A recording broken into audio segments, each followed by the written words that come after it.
신앙인은 이제 구별된 사람입니다. 산 위의 동네, 등경 위의 등불과 같은 존재가 우리 신앙인들입니다. 이스라엘은 그 비가 조금만 와도 바로 홍수가 일어납니다. 그래서 되도록 좋은 집들은 산 위에 집을 짓습니다. 우리하고는 좀 반대죠. 다 그런 건 아니지만 서울에 그래도 한강변에 좋은 집들이 많이 있지요. 근데 이스라엘은 산 위에, 그래서 멀리 광야를 가다가 산 위에 이렇게 등불이 반짝반짝 하는 걸 보면 저기에 도시가 있겠구나. 그래서 먼 밤길에서도 멀리서 비추는 등불을 바라보면서 이제 가게 된다고 합니다. 등불도 어디에 숨겨 있지 않고 높은 곳에, 사람들이 다 볼만한 그곳에 놓아서 사방을 이렇게 비춥니다. 그래서 우리 예수 믿는 사람들은 이 등불과 같은 존재입니다. 세상에 나타난 존재고, 그리고 드러난 존재요, 많은 사람들이 주목합니다. 그래서 우리가 잘 살아야 됩니다. 우리 이 땅을 살 때에 믿지 않는 사람들, 이 세상 사람들이 크리스천들, 그리스도인들이 어떻게 사느냐 하고 많이 주목합니다. 그래서 저는 기도하기를 여기 모여 있는 분들, 그리고 우리의 자자손손들이 세상의 어느 곳을 가든지 이렇게 역량을 발휘하고 사람들을 이끌고 사람들에게 이곳으로 가야 합니다 하고 등대처럼 길을 비춰주는 그런 인생이 되기를 주의 이름으로 축원합니다. 세상을 깨우치고 정신을 깨우치고 살아가는 것, 그래서 헌신이라는 게 정말 필요합니다. 희생이라는 게 또한 필요합니다.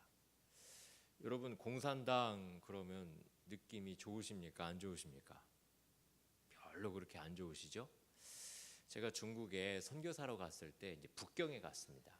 북경에 가니까 제가 언어를 배우는, 중국어를 배우는 학교가 공산당 학교더라고요. 그리고 중국 전역에서 아주 최고 고위 공직자 내지는 아주 고급 공산당들이 모이는 학교였습니다. 그런데 공산당들이 모이는 학교에서, 이런 말을 제가 써도 될지 모르지만 시쳇말로 제가 선생님들한테요 참 은혜를 많이 받았었어요. 왜냐하면 거기 모여있는 공산당 선생님들, 그러니까 선생님이 공산당이고 공산당 선생님들은, 우리는 그분들이 하는 말이고, 인민을 중국의 평범한 사람들을 위에서 존재하고 봉사해야 된다는 사명의식이 투철해요. 그래서 어떤 일이든지 솔선수범을 하고, 그리고 정말 이렇게 걸어가도요 발걸음이 다릅니다. 그리고 모든 일을 앞장서서 하고, 그리고 나서서 하고 봉사하려는 그 정신이 몸에 배어 있어요. 그래서 흔히 우리 외국인들이 바라볼 때 은혜스러웠습니다. 왜냐하면 봉사하니까요.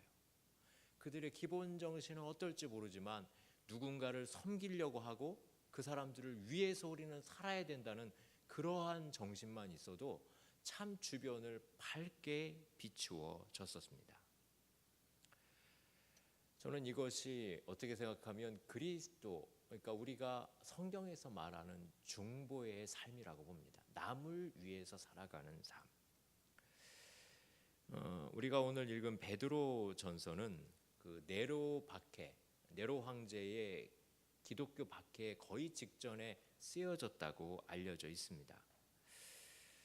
교회가 많이 흔들릴 것을 예상을 하고 핍박받을 것을 예상을 하고, 너희들은 이제 깨어 근신하며 이제 교회의 근본적인 것을 지키십시오 하고 그렇게 일깨워주고, 어떻게 생각하면 어루만져주고, 교회의 본질과 본래성을 반드시 붙잡아야 합니다라고 말하는 그 서신이 우리가 읽은 베드로 전서, 베드로 후서입니다.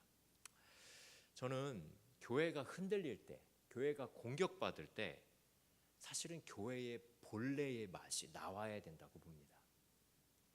여러분, 어떤 음식물을 씹을 때에 그 본래의 맛이 나오죠? 씹을 때, 씹으면 씹을수록. 저는 교회도 공격받으면 공격받을수록 우리가 엉뚱한 맛이 아니라 예수님 맛이 나야 합니다. 예수님의 사람들답게 처신해야 되고, 그런 고난 속에 더 빛이 나고 아름다워지는 것이 교회의 모습입니다. 여러분, 요즘 우리 교회가 사실은 어렵습니까? 쉽습니까? 많이들 어렵다고들 얘기합니다. 저는 여러분들이 이 어려움의 시기에 우리의 본래성, 우리가 본래 어떤 존재들이고 어떤 사람들인가에 대해서 집중하고 묵상하면서 신앙인의 참 맛을 찾으시기를 바랍니다. 베드로는 그래서 우리를 향해서 이렇게 얘기합니다. 너희들은 은혜를 맡은 청지기들이다. 사명감입니다. 은혜를 맡은 청지기다. 그러면 은혜를 맡은 청지기로서 우리는 어떻게 살아야 할까요? 우리 권사회 권사님들이 헌신 예배를 드리는데 우리 권사님들은 어떻게 살아야 할까요? 첫 번째로는 위로하고 격려하며 살아야 합니다. 따라합시다. 위로하고 격려합시다. 세상 많이 힘듭니다. 요즘 병에 지친 사람도 있고, 우리나라 사회가 참 여러 가지 갈등이 많이 있습니다. 그래서 갈등 때문에 싸우는 사람도 많이 있습니다. 고난, 겨우 육신적인 고난만이 아니요 정신적인 고난 당하는 사람도 많이 있습니다. 가난 문제요. 우리나라 사회에 요즘 이것이 화두입니다. 어떤 사람은 넉넉하지만 아주 절대적인 가난과 빈곤에 시달리는 사람도 있습니다. 이 사람들 교회에, 성도에, 예수 믿는 사람의 위로와 격려가 필요한 사람입니다. 저희 교구에 어려운 수술을 하고 오랫동안 병원에 입원했던 분이 있었습니다. 신방을 갔습니다. 근데 그분 하시는 말씀이 이렇게 얘기하십니다. 이제 제가 태어나면 정말 환자만 찾아다닐 겁니다. 입원해 있는 동안 참 많이 고생을 하셨는 것 같아요. 그래서 위로가 갈급했던 것 같습니다. 그래서 저는 이제 태어나면 정말 아픈 사람들 그냥 보지 않겠습니다. 그런 고백을 했습니다. 제가 알고 있는 어떤 분의 자녀가 오래 투병을 하다가 하나님의 부르심을 받았습니다. 많은 사람들이 가서 위로를 했습니다. 나중에 제가 전해드린 얘기인데, 그때 위로하는 그 위로가 하나도 마음에 들어오지 않는다는 거예요. 그런데 어떤 분이, 비슷한 연배의 어떤 분이 오셨는데 그 두 분이 서로 보자마자 부둥켜 안고 엉엉 장례식장에서 우셨습니다. 그분이 어떤 분이냐면 1년 전에 아들을 잃으신 분입니다. 아들 잃은 분을 장례식장에서 보니까 다른 사람의 위로는 들어오지 않지만 그 두 분이 서로 끌어안고 엉엉 우셨다는 거예요. 말이 위로가 아니라 똑같은 처지를 담고 있는 그분의 삶, 그분의 진심이 위로로 다가왔던 것입니다. 여러분, 저는 이 세상에서 어떻게 하면 가치 있는 인생을 사느냐, 물론 남을 위해 사는 거죠. 또 어떻게 남을 위해 사느냐, 위로하고 격려하며 사시기를 바랍니다. 이것은 신자의 가장 소극적인 첫 번째 스텝, 첫 번째 발걸음입니다. 우리가 구원받았다면, 신앙인이라면 그때부터는 나 자신을 위해서 사는 것이 아니요, 첫째로는 하나님과, 그리고 둘째로는 이웃을 위해 사는 존재가 되는 것입니다. 남을 위해 사는 것입니다.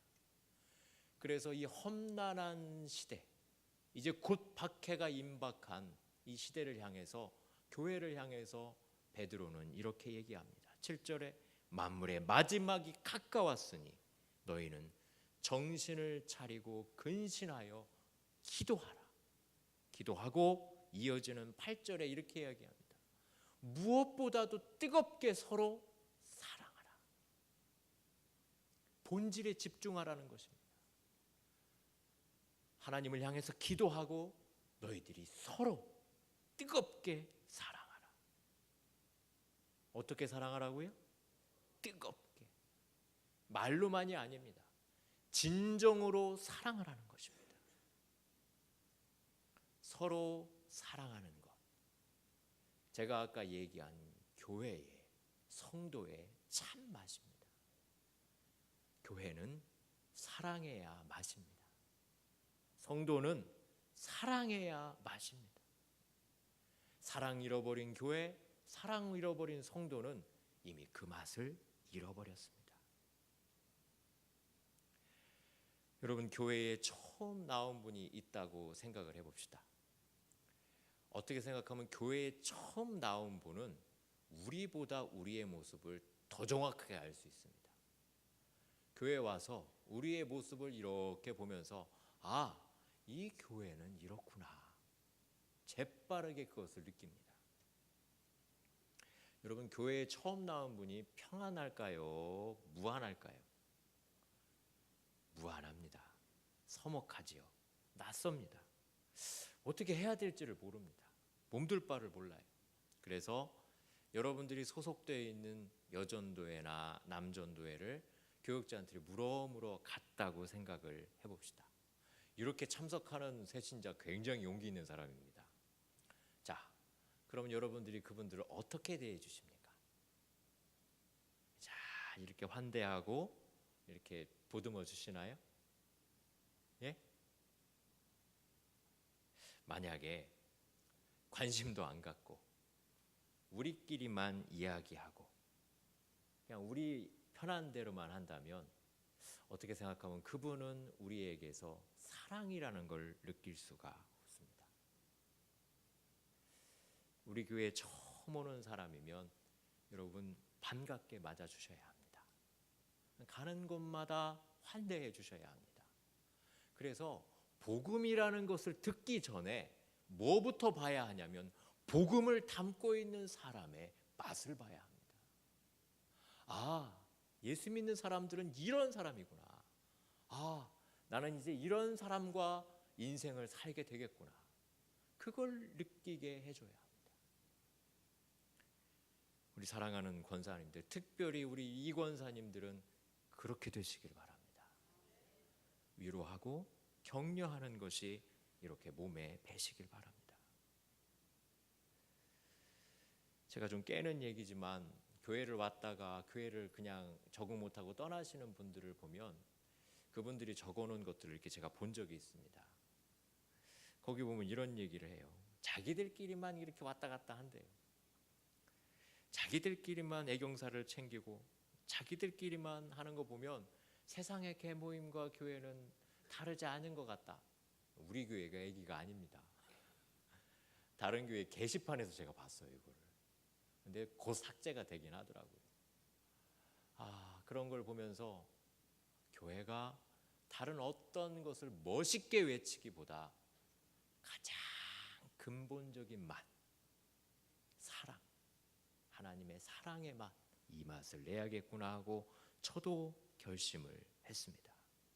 여러분, 우리 교회가 무슨 크고 위대한 일을 하기 전에 우리 교회에 처음 찾아오시는 분들에게 이런 하나님의 사랑의 맛, 따스한 사랑을 맛보게 해주십시다. 그리고 그 일에 우리 이 권사님들이 더 앞장서시기를 주님의 이름으로 축원합니다. 사실 전도는 고난당할 때, 실패할 때, 낭패하고 있을 때, 큰일을 당해서 어려울 때, 이때 복음 전하기 참 좋습니다. 무슨 말이냐? 믿지 않는 사람들이 그렇게 어려울 때 그들의 삶으로 들어갈 수 있다는 말이에요. 그 삶을 바라보면서 할 수 있다고 그리스도의 사랑으로 토닥여주고 예수 믿으면 일어날 수 있다고 하는 그때가 사실은 전도할 수 있는 가장 좋은 기회입니다. 그래서 어떻게 생각하면 전도하려면 우리의 눈은 높은 곳이 아니라 항상 낮은 곳을 바라보고 어려울 때, 힘들 때 가서 도와주는 것입니다. 우리 교회도 그것을 참 잘 하십니다만은 특히 상당했을 때, 그런 장례를 당했을 때 사람들의 마음이 굉장히 놀랍니다. 당황하게 돼요. 그때에 교회들이 가서 참 잘게 위로해주고 토닥여주고 그리고 새 힘을 주고 함께 있어주면 그것만큼 큰 힘이 없습니다. 저는 여러분들이 우리가 아는 사람만 찾아다니는 것이 아니라 혹시라도 내가 잘 몰라도 내가 가서 함께 그를 위로하면 그들의 마음 가운데 우리 교회의 존재 그리고 그리스도의 사랑이 깊숙하게 들어갈 수가 있습니다. 여러분 그때 더 잘하시기를 바랍니다. 자, 위로하고 격려하는 것 쉬운 듯하지만 또 어렵기도 하고요. 그래도 위로하고 격려하는 이것은 청지기의 삶, 은혜를 맡은 청지기의 삶의 첫 번째 발걸음입니다. 좀 더 어려운 것이 있습니다. 두 번째로 좀 더 깊숙이 어려운 것은 용서하고 사랑하고 사는 것입니다. 사람들은 세상에서 함께 모여 삽니다. 모여 살기 때문에 여러 사람과 다양한 관계를 맺습니다. 그러면서 좋은 일만 있는 것이 아니고 나쁜 일도 있습니다. 일명 불화가 생깁니다. 본의 아니게 원수도 맺게 되고요, 증오도 하게 되고 서로 갈등하기도 합니다. 이 갈등이 우리의 삶을 얼마나 힘들게 하는지 모릅니다. 여러분 싸워 보셨습니까? 싸움하면 힘들어요, 안 힘들어요? 저는 우리 집사람하고 싸울 것 같습니까? 안 싸울 것 같습니까? 이제는 배웁니다. 싸우면 3일 동안 밥을 못 먹는다. 배워서 안 싸우려고 합니다. 이제 웬만하면 넘어가려고 해요. 싸우면 힘듭니다. 서로가 마음도 힘들고요, 보기가 힘들어요. 다투게 되면 그 대가가 더 엄청나요. 나중에는 내가 왜 싸웠는지도 모릅니다. 이유도 원인도 몰라요. 근데 그거에 비해서 한 번 싸우고 나서 치러야 될 대가는 정말 엄청납니다. 여러분 가정에서 만약에 다툼이 있어 보십시오. 좋습니까? 안 좋습니까? 관계 중에 가족이라는 관계는 하나님께서 주신 서로 사랑하고 서로 부둥켜 안고 그리고 서로 지지해 주라고 주신 참 좋은 관계입니다. 교회 관계도 그렇죠. 그런데 여기서 문제가 생기면, 가정이나 교회에서 관계에 문제가 생기면 좋게 하라고 주신 그 공동체 안에서 좋지 않아지면 그때부터 문제가 엄청나게 커집니다. 저는 우리 중앙교회가 가진 상징성 중에 별명이 참 좋습니다. 상징적인 별명. 우리 중앙교회 별명이 어떤 교회입니까? 어머니 교회입니다. 그 말만 들어도 참 저는 좋습니다. 어머니 교회. 친정. 좋죠. 어떤 분들은, 목사님들은 우리 교회로 오면 고향집 온 것 같이, 뭐 여기를 많이 들랑달랑한 것도 아니에요. 처음 오시는 분도 여기는 참 고향집 온 것 같아서 식당 밥도 왜 이렇게 맛있는지 모르겠다고, 저는 맨날 먹어서 잘 모르겠는데 왜 이렇게 맛있는지 모르겠다고, 만나는 분들도 왜 이렇게 좋은지 모르겠다고 그렇게 얘기합니다. 제가 지금 어머니 교회, 친정 그렇게 얘기했는데, 여러분 만약에 이렇게 좋은 말에다가 우리 중앙교회가 시댁 같은 교회, 우리 집사람한테 당신은 시댁하면 떠오르는 게 뭐야? 그랬더니 일해야지. 여러분 시댁 그럼 막 일이죠. 돈, 일. 제가 시댁? 남자니까 잘 모르잖아요. 그래서 여성들이 많이 모여 있는 곳에 가서 물어봤습니다. 제가 물어보고 발견해봤죠. 그러니까 시댁 그러면 떠오르는 인상이 다 싫다래요. 왜 싫으냐? 이유가 없대요. 시자가 싫대요. 그냥 시집이 싫고 그렇대요. 쉽지는 않죠. 관계가, 시집과의 관계, 시누이, 시부모 어렵죠. 묻는 거 보니까 여러분도 힘든 분들 있으실 수 있는가 보네요. 시자가 붙으면 실상 어렵습니다. 실제는 어려워요. 우리 한국 사회 속에서 시댁과의 관계 어렵습니다. 그런데 우리 예수 믿는 사람들은 이거 극복하셔야 합니다. 왜냐하면 이걸 극복하지 못하면 경건에 아주 큰 문제가 생깁니다. 우리 신앙생활을 견고하게 더 높게 영향력 있게 만드는데 굉장히 어려워집니다. 왜 우리 한국 사람들이 이 시자가 붙은 걸 싫어할까요? 용납이 안 되는 거예요. 이게 자연스러운 사랑이 안 솟는 거예요. 이걸 어떻게 해야 합니까?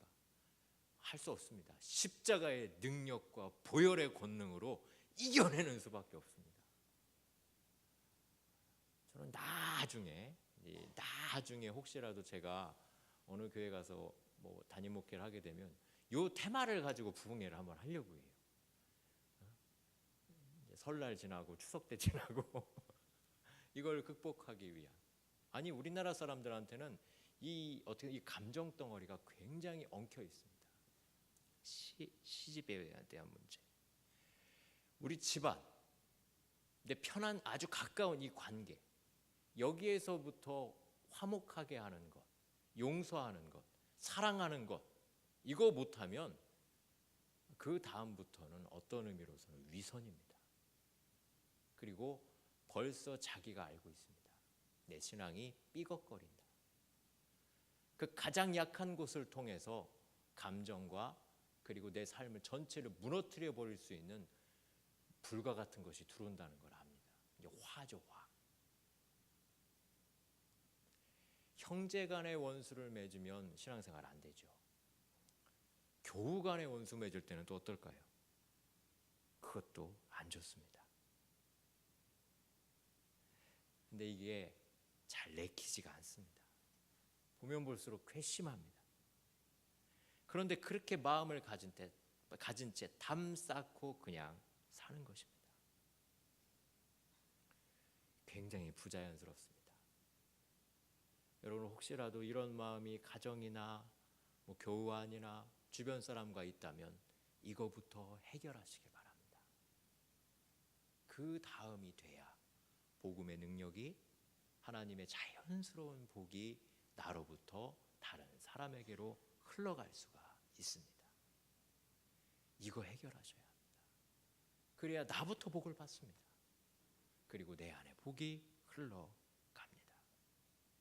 우리가 아무리 용서하자 그러고 전도하자 그러고 천국 가게 해달라고 기도해도 이것이 해결되지 않으면 우리 안에서 울리는 그냥 꽹과리요 메아리일 뿐입니다.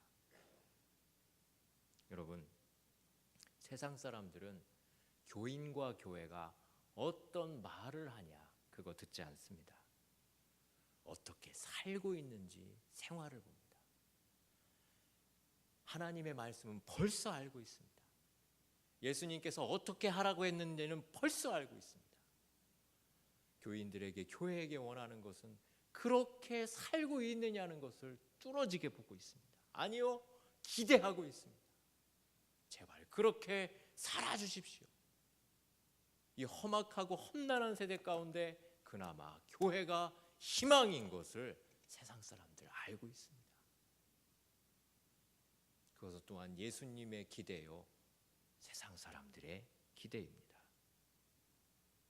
여러분, 할 수 있는 대로 평안하시길 바랍니다. 화평을 이루시길 바랍니다. 오늘 권사님들 헌신 예배니까 우리 이 권사회는 모일 때마다 이렇게 기쁘고 즐겁고 감사하고 하나님의 화평이 넘치시길 바랍니다. 이거 그냥 막 가만히 있으면 되는 것이 아닙니다. 어떤 마음으로는 독한 마음을 가지고, 오늘 오전에 우리 주단일 목사님이 종기 얘기를 했는데 종기 뽑아내듯이 내 마음속에 있는 그거를 뽑아내셔야 합니다. 성경은 자연스럽게 가만히 있으면 사랑하고 용서한다? 아니요, 강권합니다. 사랑하고 용서해라, 강권하십니다. 이게 쉬운 삶입니까? 어려운 삶입니까? 굉장히 어려운 삶입니다. 어려워도 흉내라도 내야 합니다. 흉내내는 삶이 예수님 닮아가는 삶이요, 흉내내는 삶이 흉내내다 보면 다른 사람 위에서 내가 살고 있는 것입니다. 저는 어릴 때 우리 아버지에게 귀가 닳도록 들은 말이 있습니다. 아들은 아버지의 뒷꼭지를 보고 배운다는 말입니다. 사실은 그 얘기를 우리 어머님이 아버지한테 많이 하셨던 것 같습니다.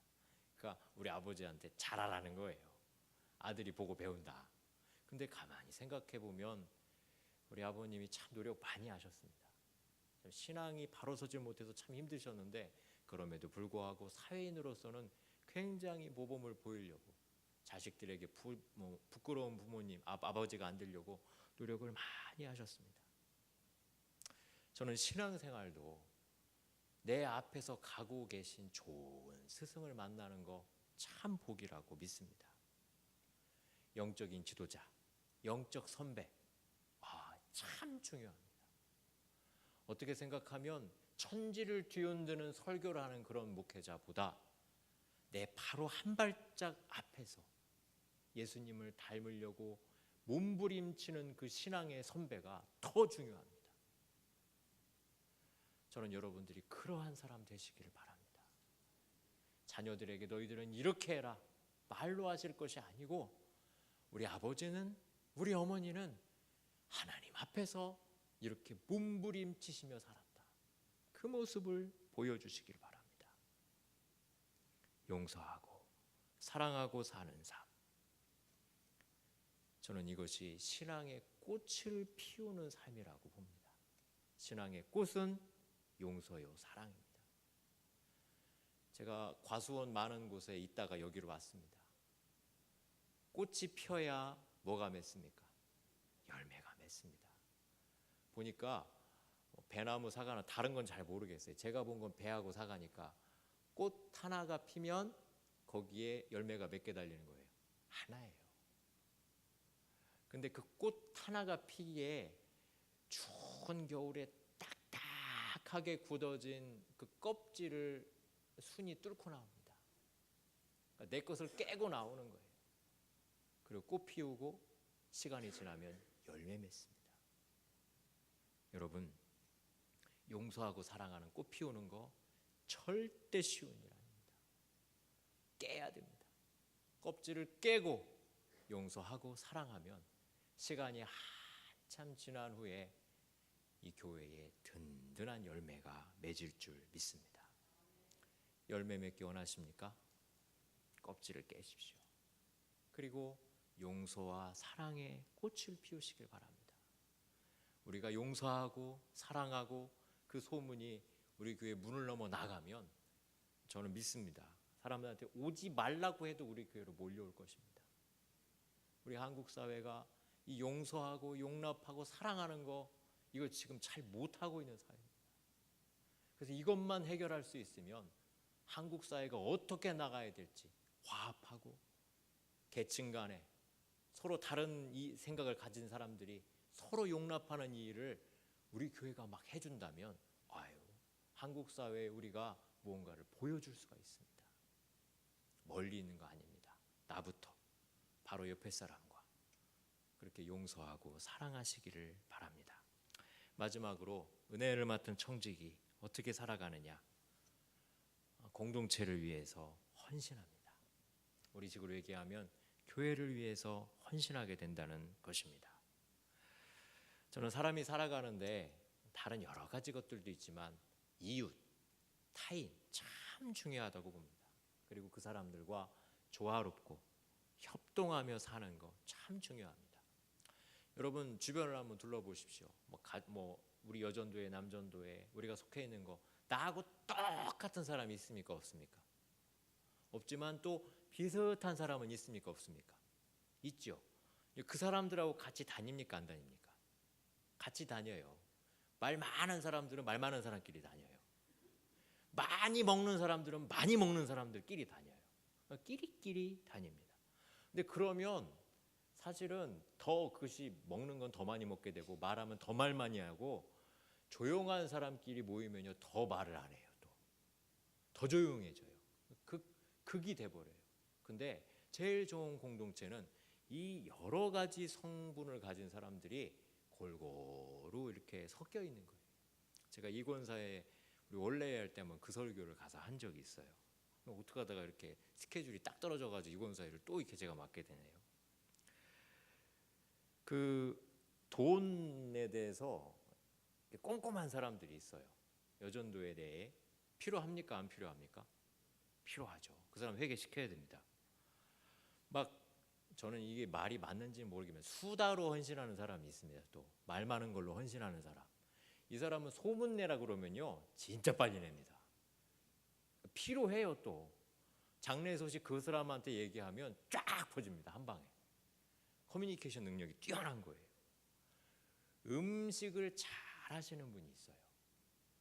이런 여전도에는요 뭘 해도 굉장히 풍성합니다. 또 챙기는 거에 잘 챙기는 분이 있어요. 어디를 가면 수건 잘 챙겨요. 내 것만 챙기냐? 남의 것도 잘 챙겨줘요. 그런 사람도 필요해요. 싸나운 사람이 어떤 때는 필요할 때도 있어요. 성질이 싼 사람들. 어떤 때는 그런 사람도 필요해요. 그거 보면 교회 안에 필요하지 않은 것이 없어요. 조금씩 이게 은사라고 말하기는 뭐하지만 그런 성질과 그런 경향성을 가진 사람들이 여러 사람이 있으면 그 공동체가 더 풍성해지는 것입니다. 그러니까 자기가 가진 은사와 잘할 수 있는 걸로 그 공동체를 풍성하게 섬기면 되는 거예요. 그런데 이제 이것들은 다 좋게 사용할 수 있는데 공동체를 깨는 것이 있습니다. 이건 좀 서툰 거예요. 첫 번째는 이 말 잘못하는 사람들이 있습니다. 말을 함부로 하는 사람들. 이 공동체를 깨죠. 또 판단이라든가 처세를 서투르게 또 하는 사람들이 있어요. 그래서 화합을 깨고 하나 되는 걸 깨뜨려요. 불화하게 만들고 갈등하게 합니다. 근데 저는 또 이런 걸 볼 때 하나님께서 이런 은사를 주신 사람을 또 주신 적이 있어요. 회복하는 데 또 은사가 있는 사람이 있어요. 잘 붙이는 데 은사가 있는 사람, 화합하는 데 은사가 있는 사람. 저는 이걸 본드거리라고 하는데 잘 붙여요. 깨진 것들을 잘 붙이는 사람들. 많아야 됩니까? 조금 있어야 됩니까? 이런 사람들이 많으면 많을수록 좋습니다. 사람들이 이런 사람은 좋아하죠. 주변에 막 모입니다. 하나같이 좋아해요. 혹시 주변 사람들이 나를 좀 싫어한다 그런 사람이 있으면요 한번 하나님 앞에서 좋고 좀 생각해 보시기 바랍니다. 왜 사람들이 나를 좀 싫어하지? 그리고 은혜가 된다면 좀 고치시길 바랍니다. 고쳐요. 저는 우리 3월 달의 주제가 돌봄이죠. 돌봄에 대해서 계속 돌봄이 뭘까? 어떻게 돌볼 수 있을까? 할 때 먼저요. 저 자신을 좀 돌아보게 됐어요. 나 어떻게 살고 있지? 스스로 좀 돌아보는, 먼저 나를 좀 봤어요. 그러니까 남 돌보기 전에 나를 좀 보니까 내 안에도 움푹 패이고 웅덩이 같고 헐벗고 깨져 있고 상해 있고 그리고 뭔가 꼬여 있고 있더라고요. 요거부터 해결해야 다른 사람을 돌볼 수가 있더라고요. 여러분 스스로를 하나님 앞에서 잘 돌아보시기를 바랍니다. 제가 이 돌봄에 대한 얘기를 이렇게 찾다가 광주의 어떤 중국집 사장님이요 한 10여 년 동안 짜장면 봉사하는 분이 있으십니다. 이분이 주일이 되면 이제 교회는 안 다니시는 분인데 자기 종업원들 식구들을 다 이렇게 하고 노인 요양보, 노점상 뭐 그런 데를 찾아가서 한 400그릇 정도 짜장면을 거기서 만들어서 무료로 막 나눠드리는 거예요. 그래서 많은 분들이 이제 그분들에게 후원도 해주고 하는데 후원 필요 없다 그래요. 내가 가진 거 하는 게 나는 너무 즐겁다. 근데 왜 그 사람이 그렇게 하나 가지고 이렇게 말씀을 하시는데 이제 어릴 때 어머니 아버지 없이 자랐던 거예요. 그래서 그때 제가 보기에는 50대 중반쯤 되어 보이시는데 그분 어릴 때 제일 맛있는 게 뭐였을 것 같습니까? 그렇게 먹고 싶었대요. 그게. 그래서 내가 나중에 뭐가 되리라? 사장님이 되리라. 어디 사장님이? 중국집 사장님이 되리라. 그 짜장면은 본인은 실컷 먹었대요. 근데 자기는 배가 부른데 이제 남의 배고픔이 보이는 거예요. 아마 기억 속에 그 아이는 계속 배고파 있는 거예요. 그래서 그 배고픔을 채우기를 원하는 거예요. 돌아다니면서 이 사회의 배고픈 분들을 자기가 가진 것으로 대접하는 것입니다. 여러분, 나를 불쌍히 여길 수 있는 사람이 남도 불쌍히 여길 수 있습니다. 나를 사랑하는 사람은 남도 사랑합니다. 다른 사람과 자꾸 불화하는 사람들을 보면, 용서하지 못하는 사람들을 보면 자기 자신도 그렇지 못한 사람이 많습니다. 사랑하는 여러분, 할 수 있는 대로 평화하시길 바랍니다. 나 자신과 화평하고 내 주변 사람들한테 주고 대접하고 덮어줄 수 있는 그런 인생 되시기를 바랍니다. 저는 왜 이렇게 우리 사회가 이렇게 돌보는 것 잘 못하고 바쁜가 생각을 해보니까 사람들이 너무 급해요. 너무 급합니다. 그래서 남을 돌아볼 여유가 없는 거예요. 조급하게 막 살아가는 거예요. 우리나라 민족이 성질이 급합니까? 안 급합니까? 굉장히 급합니다. 자판기에서 커피가 나오면 기다렸다 먹는 게 아니고요. 잡고 있어요. 이렇게 뺍니다. 제가 치과에 갔어요. 치과에 갔는데 어떤 분이 이가 부러져서 오셨더라고요. 근데 저는 가만히 듣는데 왜 부러졌냐고 간호사가 물어보더라고요. 사탕 먹다 그랬대요. 사탕을 빨아 먹어야지. 왜 깨물어 먹어가지고 그걸 이빨이 부러질 정도로 먹어요. 성질이 막 급해요. 버스 정류장이요? 버스를 어디서 기다려야 되냐면 인도에서 기다려야 되는데 제가 어떤 경우에는 막 차도로 내려가서 버스가 오나 안 오나 갔다가 왔다가 막 이런 사람도 본 적이 있어요. 뭔가 스케줄이 있고 바쁜 거죠.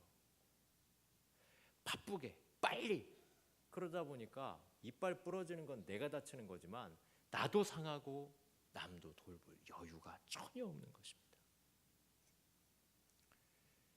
제가 여기 있기 전에 참 느린 동네에서 왔습니다. 느려요. 거기는 느려. 참 느리십니다. 말은 빨리 한대요. 본인들은 축약해서 느려요. 이제 어떤 제가 그 충청도에 계신 충청도인데 어떤 부흥 강사들이 와서 충청도에 대해서 이렇게 얘기를 하면서 좋은 얘기를 해주시더라고요. 달팽이로 비유를 하세요. 달팽이. 어떤 달팽이가 사과를 따먹으려고 사과나무를 막 올라가고 있었대요. 근데 벌레 한 마리가 내려오면서 또 뭐 들어 올라가니에요? 사과 따먹으러 올라간다. 벌써 사과 다 떨어지고 없다. 너 못 먹는다. 그래도 올라가더래요. 너 뭐 들어 올라가냐? 내년이면 갈 거 아니냐. 내년이면 사과가 맺힐 게 아니냐. 굉장히 여유가 있지 않습니까? 여유가 있잖아요. 어떤 분이 또 이런 말씀도 하세요. 여러분들 혹시 배를 타고 가다가 배를 타면 갈매기들이 막 쫓아오잖아요. 그럼 뭘 집어 던져 주시죠? 새우 과자 이렇게 던져 주시면 딱 먹잖아요. 먹는데 이렇게 던지면 먹어요. 근데 그 충청도 목사님이 하시는 말씀이 충청도 갈매기들은 던지면 떨어진 걸 주워 먹는데요. 왜? 내 타이밍에 내가 뒀다가 내가 속이 괜찮을 때 먹겠다는 거예요. 유머죠. 하도 급한 사회에 조금 돌아보며 천천히 여유를 갖고 삽시다. 사랑하는 여러분, 돌보는 인생, 이거는 돌아볼 때 가능합니다. 나를 깨닫고 템포를 한 박자, 두 박자 늦출 때 가능합니다. 우리 제2권사회 교회를 많이 돌아봐 주십시오. 천천히 느긋하게 어디 빈 곳이 없는지, 아픈 곳이 없는지, 연약함이 없는 것인지. 그래서 여러분들의 어머니 같은 따스한 손으로 우리 교회가 엄마 있는 집, 여자들이 정말 많은 집, 잘 정돈되고 훈김이 나는 정말 따뜻한 달콤한 그런 우리 집 될 수 있기를, 우리 교회 될 수 있기를 주의 이름으로 축원합니다.